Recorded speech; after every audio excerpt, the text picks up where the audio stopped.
Welcome to my channel. আজ আমি তোমাদের করাবো 213 পাতার এই অঙ্কগুলো।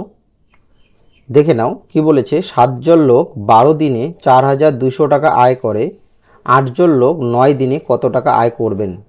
তো আমার কাছে জানতে চেয়েছে কত টাকা আয় করবেন। তাহলে আমার কাছে যা জানতে চাইবে আমি সেটা একবারে ডান দিকে লিখব। তাহলে লিখবো এখানে আয়, আর ব্র্যাকেটে লিখবো আমি টাকা। আর কি রয়েছে অঙ্কটার মধ্যে, লোক সংখ্যার দিন। তাহলে এদিকে লিখবো লোক সংখ্যা আর ব্র্যাকেটে লিখব জন, আর এদিকে লিখব সময় ব্র্যাকেটে দিন। তাহলে দেখো 7 জন লোক 12 দিনে 4200 টাকা আয় করেন, তাই তো। 8 জন লোক 9 দিনে কত টাকা আয় করবেন। তাহলে দেখো প্রথমে আমাকে এই লাইনটা পুরোটা লিখতে হবে যে 7 জন লোক, এখানে লিখব ঐকিক নিয়মে সমাধান করে পাই, ঐকিক নিয়মে সমাধান করে পাই, লিখে নিলাম। তাহলে 7 জন লোক 12 দিনে 4200 টাকা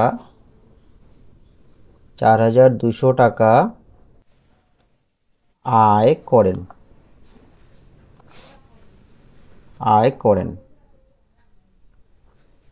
এবার তাহলে 7 জন লোক এক দিনে, আমাকে কিন্তু এক দিনের হিসাব বের করতে হবে। তাহলে আমি এই 12 নিচে দিনের নিচেও রাখতে পারি, লোকের নিচেও রাখতে পারি। তাহলে আমি রাখলাম 12 দিনের নিচে। তাহলে 7 জন লোক এক দিনে, তাহলে 7 জন লোক একদিনে কম আয় করবে। তাহলে 4200, যে সংখ্যাটার নিচে তোমরা এক বসাবে সেই সংখ্যাটা নিচে ভাগ হবে। যদি কম হয় তাহলে ভাগ হবে, আর যদি বেশি হয় তাহলে গুণ হবে। তাহলে দেখো 7 জন লোক 12 দিনে যদি 4200 টাকা আয় করে, তাহলে 7 জন লোক একদিনে কম আয় করবে। তাই এই 12-র সাথে 4200 কী হবে, ভাগ হবে। এই যে ভগ্নাংশ আকারে লেখা মানে ভাগ হিসাবে লেখা, এটা মনে রাখবে। এবার দেখো, এবার লিখব একজন লোক একদিনে। তাহলে একজন লোক একদিনে তো আরও কম আয় করবে। 7 জন লোক একদিনে যেটা আয় করবে, একজন লোক একদিনে তো আরও কম আয় করবে। তাই এটাও ভাগ হবে। কোনটা ভাগ হবে বলো তো। এবার ভাগ হবে তোমার, এবার আমি এক কার নিচে বসিয়েছি, 7-এর নিচে বসিয়েছি, তাহলে 7 নিচে ভাগ হবে। তাহলে আমি যখন যে সংখ্যার নিচে এক বসাবো সেই সংখ্যাটা হয় ভাগ হবে, নয়তো গুণ হবে। তাহলে এবার আমি 7-এর নিচে বসালাম। এবার আমি বুঝলাম যে 7 জন লোক একদিনে যে টাকাটা আয় করবে, একজন লোক একদিন আরও কম আয় করবে, তাই এটাও ভাগ হলো। এবার দেখো, এবার আমি এটা বের করব 8 জন লোক 9 দিনে। তাহলে লিখব 8 জন লোক একদিনে প্রথমে বের করব, 8 জন লোক একদিনে। তাহলে একজন লোক একদিনে যেটা আয় করবে, 8 জন লোক একদিনে তার থেকে বেশি আয় করবে কি না। একজন লোক একদিনে যেটা আয় করবে, 8 জন লোক একদিনে বেশি আয় করবে, তাই 8 কী হবে, গুণ হবে। কী হবে, গুণ মানে উপরে যাবে। যদি বেশি হয় তাহলে উপরে গিয়ে গুণ হবে, যদি কম হয় তাহলে নিচে ভাগ হবে। এত টাকা আয় করেন। এবার 8 জন লোক 9 দিনে, তাহলে 8 জন লোক 9 দিনে কি বেশি আয় করবে। 8 জন লোক একদিনে যেটা আয় করবে, 8 জন লোক 9 দিনে আরও বেশি আয় করবে। তাহলে এবার একের নিচে আমি কি বসালাম, 9। এর আগে একের নিচে আমি বসিয়েছি কত, 8 গুণ হয়েছে। এবার আমি একের নিচে 9 বসালাম, 9 কি হবে, 9 গুণ হবে। নিচে থাকবে 12, 7, নিচে সবসময় দুটো সংখ্যা থাকবে। এবার দেখো 42, আমি 7 দিয়ে 42কে কেটে দিই। 6 7 42, 6 7 42 কেটে গেল, আর থাকলো কয়টা শূন্য, দুটো, কেটে দিলাম। এবার 12 দিয়ে আমি 60কে কেটে দিই। 5 12, 5 12 60। তাহলে উপরে থাকলো 5 8 আর 9। তাহলে 5 8-এ কত হয়, 40। 40কে যদি আমরা 9 দিয়ে গুণ করি তাহলে কত হবে, দেখো আমি 5 12 কত হবে, 5 12 60, আর এখানে কিন্তু একটা শূন্য থাকবে। তাহলে 5 12 60, আর এই যে এখানে একটা শূন্য আছে, মানে 600-র এই শূন্যটা বসাই দিলাম, 50। তাহলে 12 দিয়ে 600কে ভাগ করলে কত হবে, 50।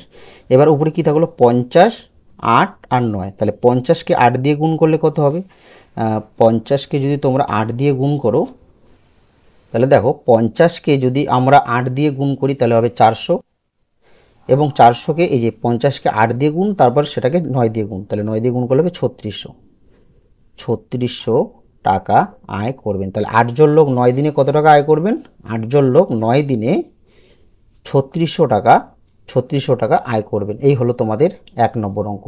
কি বলেছে? রাস্তা তৈরি করতে 16 জন লোককে 10 দিনে কাজের জন্য 3200 টাকা দিতে হয়।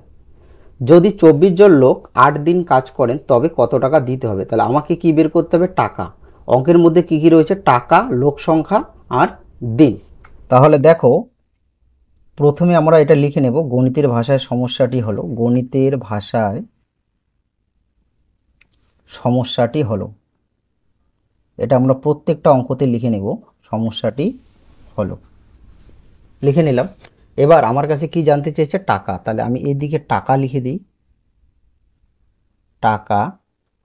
আর অঙ্কের মধ্যে কি রয়েছে? লোক সংখ্যা আর দিন। তাহলে এইদিকে লিখি লোক সংখ্যা, লোক সংখ্যা, আর এখানে লিখি আমরা দিন। দেখো, 16 জন লোককে 10 দিন কাজের জন্য কত টাকা দিতে হয়? 3200 টাকা দিতে হয়, তাই তো? এবার 24 জন লোককে 8 দিন কাজের জন্য কত টাকা দিতে হবে, এটাই আমার কাছে জানতে চেয়েছে। তাহলে ঐকিক নিয়মে সমাধান করে পাই, ঐকিক নিয়মে সমাধান করে পাই, সমাধান করে পাই। এবার এই লাইনটা লিখে নেব। 16 জন লোককে লিখব, 16 জন লোককে 10 দিন কাজের জন্য কত টাকা দিতে হয়? 3200 টাকা। 3200 টাকা দিতে হয়, তাই তো? এবার কি লিখব? এবার আমি 16 জন লোককে 1 দিন কাজের জন্য কত টাকা দিতে হয় সেটা বের করব। তাহলে লিখব 16 জন লোককে 1 দিন কাজের জন্য। তাহলে 1 দিন কাজের জন্য কি কম দিতে হবে? 16 জন লোককে 10 দিন কাজের জন্য যদি 3200 টাকা দিতে হয়, তাহলে 16 জন লোককে 1 দিন কাজের জন্য কম দিতে হবে। তোমাদের কি বলেছি? কম হলে কি হবে? ভাগ হবে। কে ভাগ হবে? যে সংখ্যাটির নিচে আমরা 1 বসাবো। কার নিচে 1 বসিয়েছি? 10-এর নিচে। 10 টাকা দিতে হয়। এবার দেখো, এবার আমি একজন লোককে 1 দিন কাজের জন্য কত টাকা দিতে হবে? তাহলে 16 জন লোককে 1 দিনের কাজের জন্য যদি, তাহলে এই দেখো, 16 জন লোককে 1 দিনের কাজের জন্য কম দিতে হয়। এবার একজন লোককে 1 দিন কাজের জন্য তো আরও কম দিতে হবে, আরও কম পাবেও। তাহলে এবার আমি 1 কার নিচে বসিয়েছি? 16-র নিচে, তাই না? তাহলে 16 কী হবে বলো তো? ভাগ হবে। কেন ভাগ হবে? কারণ কম দিতে হবে। যদি কম হয় তাহলে ভাগ, আর যদি বেশি হয় তাহলে কী হবে বলো তো? গুণ। এবার দেখো, এবার লিখব 24 জন লোককে 1 দিন কাজের জন্য। তাহলে 24 জন লোককে 1 দিন কাজের জন্য বেশি দিতে হবে। কেন? একজন লোককে 1 দিনের কাজের জন্য যা দিতে হয়, 24 জন লোককে 1 দিনের কাজের জন্য কি বেশি দিতে হবে। তাহলে এবার 1-এর নিচে কাকে বসিয়েছি? 24-কে। তাহলে 24 কী হবে? গুণ হবে। গুণ হবে মানে উপরে যাবে, উপরে গুণ হবে। আর নিচে কি থাকবে? 10 আর 16 টাকা দিতে হয়। এবার 24 জন লোককে 8 দিনের কাজের জন্য কত দিতে? তাহলে লিখব 24 জন লোককে 8 দিনের কাজের জন্য কি বেশি দিতে হবে। 24 জন লোককে 8 দিনের কাজের জন্য বেশি দিতে হবে। তাহলে এবার আমি 1 কার নিচে বসি, 8 কার নিচে বসেছি? 1-এর নিচে, তাই না? তাহলে 1-এর নিচে যে সংখ্যাটা বসাবো সেই সংখ্যাটা কিন্তু গুণ হবে। তাহলে 8 উপরে গুণ হবে, আর নিচে থাকবে 10 আর 16 টাকা দিতে হয়। এবার দেখো, 16 দিয়ে যদি আমরা 32-কে কাটি, তাহলে 2 16 32, আর 0 দুটা বসিয়ে দাও, কত হলো? 200। এবার 10 দিয়ে 200-কে কাটলে কত হবে? 20। তাহলে উপরে থাকলো 20, 24 আর 8। 20 আর 8 যদি গুণ করি তাহলে কত হবে? 160। 160-কে আমরা 24 দিয়ে গুণ করব। তাহলে 160-কে যদি আমরা 24 দিয়ে গুণ করি তাহলে কত হবে? 4 0 0 4 4 24, হাতে 2, 4 4 4 5 6, 2 0 0, 6 2 12, হাতে 1, 2 2 1 3। তাহলে কত? 0 4 8 আর 3। তাহলে কত হলো? 3840 টাকা। তাহলে 3840 টাকা দিতে হবে। তাহলে এটাই হলো তোমাদের উত্তর। এবার আমরা 3 নম্বর অঙ্কটি করব। কি বলেছে? 4 জন লোক প্রতিদিন 6 ঘন্টা করে কাজ করে 14 দিনে একটি কাজ শেষ করতে পারেন। মানে 4 জন লোক প্রতিদিন 6 ঘন্টা করে কাজ করলে তারা 14 দিনে কাজটি শেষ করে দেয়। তাহলে 7 জন লোক প্রতিদিন 3 ঘন্টা করে কাজ করে, কত দিনে ওই কাজটি শেষ করতে পারবেন? দেখো আমার কাছে কি জানতে চেয়েছে, আমার কাছে জানতে চেয়েছে দিন। তাহলে এদিকে লিখি সময়, ব্র্যাকেটে লিখে দিলাম দিন, আর এখানে লিখলাম লোক সংখ্যা, লোক সংখ্যা ব্র্যাকেটে লিখে দিলাম জন, আর এখানে লিখলাম প্রতিদিন কাজ, প্রতিদিন প্রতিদিন কাজ। তাহলে কাজটা কিসে রয়েছে? ঘন্টা, তাহলে এখানে লিখে দেই ঘন্টা। তাহলে দেখো 4 জন লোক প্রতিদিন 6 ঘন্টা করে 14 দিনে একটি কাজ শেষ করে, তাই তো? এবার বলেছে 7 জন লোক, 7 জন লোক প্রতিদিন 3 ঘন্টা করে কত দিনে কাজটি শেষ করবে? তাহলে আগের মতো এখানে লিখে নেব ঐকিক নিয়মে সমাধান করে পাই, ঐকিক নিয়মে সমাধান করে পাই, সমাধান করে পাই, করে পাই। দেখো 4 জন লোক 6 ঘন্টা করে 14 দিনে কাজটি করে, তাই তো? তাহলে লিখব 4 জন লোক প্রতিদিন 6 ঘন্টা করে কত দিনে কাজটি শেষ করে? 6 ঘন্টা করে কাজটি 14 দিনে করে, 14 দিনে করে। এবার 4 জন লোক প্রতিদিন 1 ঘন্টা করে কাজটি, তাহলে 4 জন লোক 6 ঘন্টা করে যে কাজটা 14 দিনে করে, তাহলে 4 জন লোক 1 ঘন্টা করে কাজ করলে কি সেই কাজটা করতে সময় বেশি লাগবে, কারণ এরা সময় কমিয়ে দিয়েছে। তাহলে বেশি বেশি হলে কি হবে? গুণ হবে। কে গুণ হবে? এবার আমি কার নিচে 1 বসালাম? 6-এর নিচে 6 গুণ হবে করে। এবার 1 জন লোক প্রতিদিন 1 ঘন্টা করে কাজটি, তাহলে 1 জন লোক 1 ঘন্টা করে কাজ করতে কি আরও সময়টা বেশি লাগবে, কাজটা শেষ করতে আরও সময়টা বেশি লাগবে। তাহলে 1 কার নিচে বসালাম? 4-এর নিচে, তাহলে 4 গুণ হবে। তোমাদের বললাম না যে যদি বেশি লাগে তাহলে, যদি বেশি হয় তাহলে গুণ হবে, যদি কম হয় ভাগ হবে। কেন? দেখো 4 জন লোক প্রতিদিন 6 ঘন্টা করে কাজটি 14 দিনে শেষ করে, তাহলে 4 জন লোক 1 ঘন্টা করে কাজ করলে তো সেই কাজটা করতে সময় বেশি লাগবে। তাই কি হলো? 1 কার নিচে বসালাম? 6-এর নিচে, তাহলে 6 কী হবে? গুণ হবে। এবার 1 জন লোক 1 ঘন্টা করে, তাহলে 1 জন লোক 1 ঘন্টা করে কাজ করলে তো সময়টা আরও বেশি লাগবে কাজটি শেষ করতে, তাই 4-এর নিচে 1 বসালাম, তাহলে 4 কী হবে? গুণ হবে। এবার দেখো 7 জন লোক প্রতিদিন কয় ঘন্টা করে? 1 ঘন্টা করে, তাহলে 7 জন লোক প্রতিদিন 1 ঘন্টা করে কাজটি করে, তাহলে 1 জন লোক 1 ঘন্টা করে কাজটি করতে যদি বেশি দিন লাগে, তাহলে 7 জন লোক 1 ঘন্টা করে কাজ করলে কি কাজটি করতে কম সময় লাগবে, তাহলে কি হবে? তাহলে 7 কী হবে? ভাগ হবে। 1-এর নিচে এবার যাকে বসাবো সেই সংখ্যাটা ভাগ হবে। এবার 7 জন লোক প্রতিদিন 6 ঘন্টা করে কাজটি, তাহলে কি 7 জন লোক প্রতিদিন 6 ঘন্টা করে কাজ করলে কি হবে? কাজটি করতে সময় কম লাগবে, তাহলে কম হলে কি হবে? ভাগ হবে বললাম। তাহলে 7 গুণন কে ভাগ হবে? 6। এবার 6 বসালাম 1-এর নিচে। 6 ঘন্টা করে না, 7 জন লোক প্রতিদিন 3 ঘন্টা করে কাজ করে, তাই না? এখানে কি রয়েছে? 7 জন লোক প্রতিদিন 3 ঘন্টা, তাহলে 7 জন লোক 3 ঘন্টা করে কাজ করলে এখানে 3 হবে। হ্যাঁ, 3 3 3 দিয়ে এবার 6কে কেটে দাও, 3 দুগুণে 6, তাহলে কি থাকলো উপরে? 2 দুগুণে 4, 4 4-এ 16। কি থাকলো? 2 দুগুণে 4, 4 4-এ 16। তাহলে অঙ্কটা আমার কি দাঁড়াবে? 16 দিনে করে। তাহলে কাজটা তারা কত দিনে করবে? কাজটা তারা 16 দিনে করবে। দেখো অঙ্কটা আরেকবার বলে দিচ্ছি, দেখো মন দিয়ে শুনবে। 4 জন লোক প্রতিদিন 6 ঘন্টা করে কাজটি 14 দিনে করে, তাহলে 4 জন লোক প্রতিদিন 1 ঘন্টা করে কাজটা করলে কি কাজটা করতে সময় বেশি লাগবে, তাহলে 14 আর 6 কী হবে? গুণ হবে। এবার 1 জন লোক প্রতিদিন 1 ঘন্টা করে কাজ করলে তাহলে আরও সময়টা বেশি লাগবে। এবার 1 কার নিচে বসালাম? 4-এর নিচে, তাহলে 4 কী হলো? গুণ হলো। এবার আমাকে বলেছে না যে 7 জন লোক 3 ঘন্টা করে, 7 জন লোক প্রতিদিন 3 ঘন্টাটা পরে বের করবো, প্রথমে 1 ঘন্টার হিসাব বের করতে হবে, ঐকিক নিয়ম।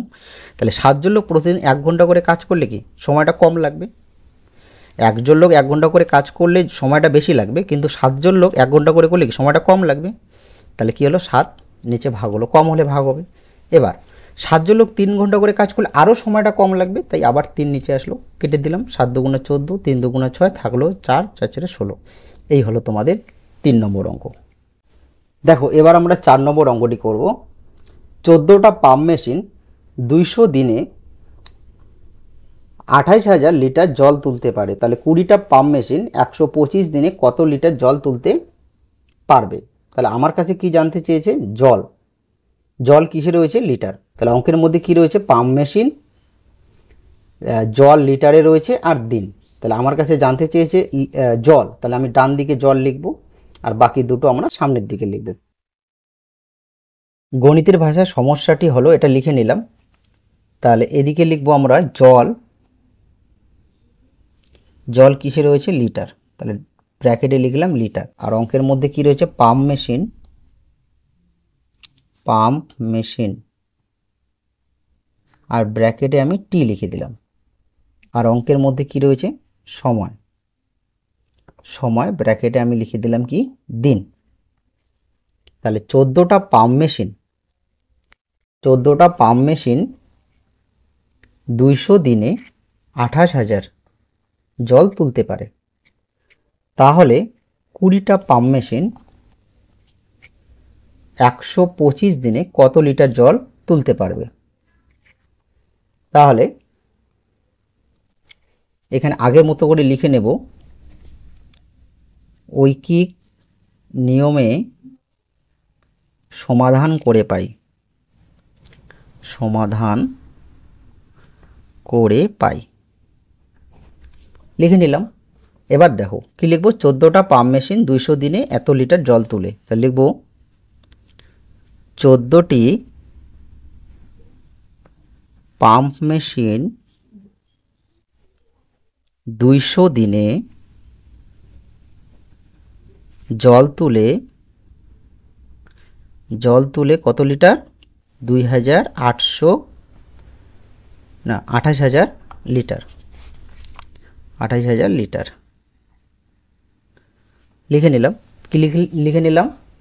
14টি পাম্প মেশিন 200 দিনে জল তুলে 28,000 লিটার, তাই তো?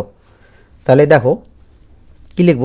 14টি পাম্প মেশিন আগের মতো করে একদিনে। তাহলে 14টি পাম্প মেশিন একদিনে কি কম তুলতে পারবে, তাই না? তাহলে কম হলে কি হবে? কম হলে ভাগ হবে। কে ভাগ হবে? যে সংখ্যার নিচে আমরা 1 বসালাম, 200 ভাগ হবে। এবার একটি পাম্প মেশিন একদিনে, তাহলে একটা পাম্প মেশিন একদিনে তো আরও কম তুলবে। এবার আমি 1 কার নিচে বসালাম, 14 নিচে, তাহলে 14 ভাগ হবে। 14 ভাগ হবে। কেন ভাগ হলো? কারণ একটি পাম্প মেশিনকে একটি পাম্প মেশিন একদিনে তো আরও কম তুলবে, তাই না? কম জল তুলবে, তাই ভাগ হলো। কম হলে ভাগ, বেশি হলে গুণ। এবার 20টি পাম্প মেশিন একদিনে, তাহলে 20টি পাম্প মেশিন একদিনে বেশি তুলবে, একটি পাম্প মেশিন একদিনে কম তুলবে। কিন্তু একটির জায়গায় যদি 20টি পাম্প মেশিন থাকে, তাহলে একদিনে তারা কি বেশি তুলবে। তাহলে বেশি হলে কি হবে? গুণ হবে। কে গুণ হবে? 20 গুণ হবে, তাই না? 1-এর নিচে 20 বসালাম, 20 গুণ হবে। তাহলে 28,000 উপরে হবে 20, আর নিচে আমি কি লিখব? যে সংখ্যাগুলো রয়েছে সেটা লিখব, এত লিটার। এবার 20টি পাম্প মেশিন 125 দিনে, তাহলে 125 দিনে তো ওরা আবার বেশি জল তুলবে, তাই তো? তাহলে 125 কী হবে? যেহেতু বেশি তুলবে তাহলে 125 কী হবে? গুণ হবে। 125 গুণ হবে, তাই না? তাহলে দেখো কি করব? এই দুটো শূন্য আমি কেটে দিলাম, 14 দিয়ে কেটে দিই, 2 14 28, আর শূন্যটা তুলে দিই 20। এবার 2 দিয়ে আমরা 20কে কেটে দিই, 10 দুগুণা 20। তাহলে উপরে কি থাকলো? 10, 20 আর 125। তাহলে 10 দিয়ে 20কে যদি আমরা গুণ করি তাহলে কত হবে? 200। এবার 200কে যদি আমরা 125 দিয়ে গুণ করি, তাহলে 125কে আমরা 200 গুণ করব, তাই তো? তাহলে 5 2 125, 125 কত হচ্ছে? 250। আর এখানে শূন্য, দুটা তুলে দিলাম, শর্টকাটে গুণটা করলাম।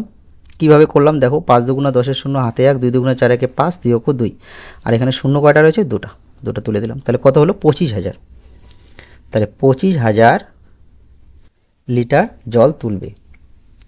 তাহলে অঙ্কটা আরেকবার বলে দিচ্ছি, ভালো করে দেখো।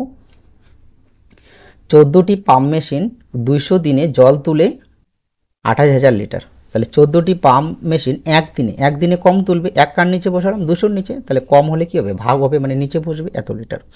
এবার একটি পাম্প মেশিন একদিনে আরও কম তুলবে, 14টা পাম্প মেশিনের জায়গায় যদি একটা পাম্প মেশিন থাকে এবং সেটা যদি একদিন থাকে তাহলে আরও কম তুলবে। এবার এক কার নিচে বসালাম 14-র নিচে, তাহলে 14 কী হলো, ভাগ হলো, কম হলে ভাগ, বেশি হলে গুণ, তাই না। এবার 20টি পাম্প মেশিন একদিনে, 20টি পাম্প মেশিন একদিনে কি বেশি তুলবে, কারণ একটি পাম্প মেশিন একদিনে যা তুলে 20টি পাম্প মেশিন একদিনে তার থেকে বেশি তুলবে। তাহলে এবার একের নিচে আমি যে সংখ্যাটা বসাবো সেটা হয় গুণ হবে না তো ভাগ হবে। তাহলে একের নিচে কাকে বসিয়েছি, 20কে, তাহলে 20 কী হবে, গুণ হবে। এবার 20টি পাম্প মেশিন 125 দিনে, তাহলে 20টি পাম্প মেশিন 125 দিনে তো আরও বেশি তুলবে, তাই তো। তাহলে 125 উপরে গুণ হলো, কি করলাম, এই দুটো শূন্য কেটে দিলাম, তারপর 14 দিয়ে 2 14 28 আর শূন্যটা বসালাম 20, 14 20 280, তারপর 2 দিয়ে 20কে কাটলাম, 10 দুগুণে 20, তাহলে উপরে থাকলো 20, 10 10 20 125, গুণ করলাম কত পেলাম, 25,000। এই হলো তোমাদের 4 নম্বর অঙ্ক।